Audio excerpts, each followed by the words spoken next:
Hello guys, কেমন আছেন সবাই? আশা করি সবাই ভালো আছেন। মিলিস কিচেনে সবাইকে স্বাগত জানিয়ে আজকে আমি বানিয়ে দেখাবো রাজকীয় স্বাদের দুধের পায়েস রেসিপি। দেখতে থাকুন কিভাবে বানাবো এই সুস্বাদু পায়েস রেসিপিটি।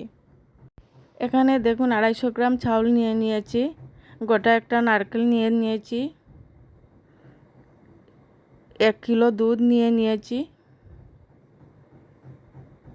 আবারও একটা বাটিতে 250 গ্রাম দুধ নিয়েছি ক্ষীর বানানোর জন্য।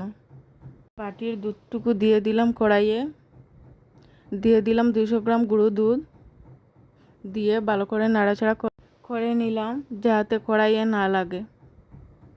কয়েকটা কাজু বেটেছিলাম, এই বেটে রাখা কাজুগুলো দিয়ে দিলাম।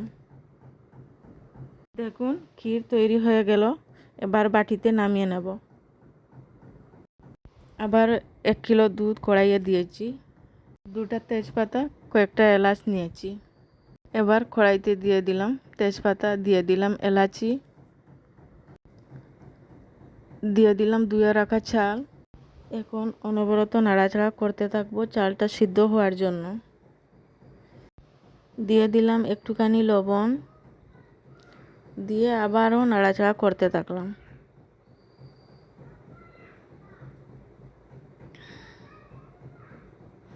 দেখুন আমার চালগুলো সিদ্ধ হয়ে গেছে, চালগুলো একদম পুরোপুরিভাবে সিদ্ধ হয়ে গেছে।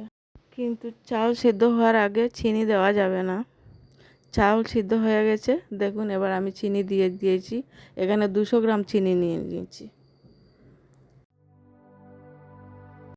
সেদ্ধ হওয়া চালের সঙ্গে চিনিগুলো মিশিয়ে নেব। এবারে দিয়ে দেব কুড়ানো নারকেল। দেখুন আবারও মিশিয়ে নেব। যে কোনো অনুষ্ঠানে আপনারা বানাতে পারবেন, লোকে আপনাদের প্রশংসা করবে। এবারে দিয়ে দেব ধুয়ে রাখা কিশমিশ।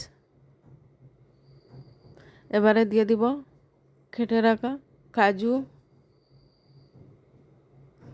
এবারে দিয়ে দেব তৈরি করা ক্ষীর, দিয়ে ভালো করে নাড়াচাড়া করে নেব। দেখুন আমার পায়েস রান্না হয়ে গেছে। আমার মেয়ে এসে গেছে পায়েস খাওয়ার জন্য, ওকে দিয়ে দিলাম পায়েস।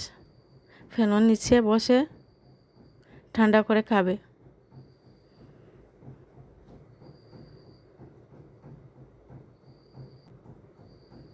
এদিকে আমি আমার শাশুড়ি মাকে দিয়ে দিলাম, উনিও ফ্যানের নিচে বসে ঠান্ডা করে খাবেন। এভাবে আপনারাও ঘরে ট্রাই করবেন, আর ভালো লাগলে লাইক শেয়ার কমেন্ট করবেন, সাবস্ক্রাইব করে আমার পাশে থাকবেন। আল্লাহ হাফিজ।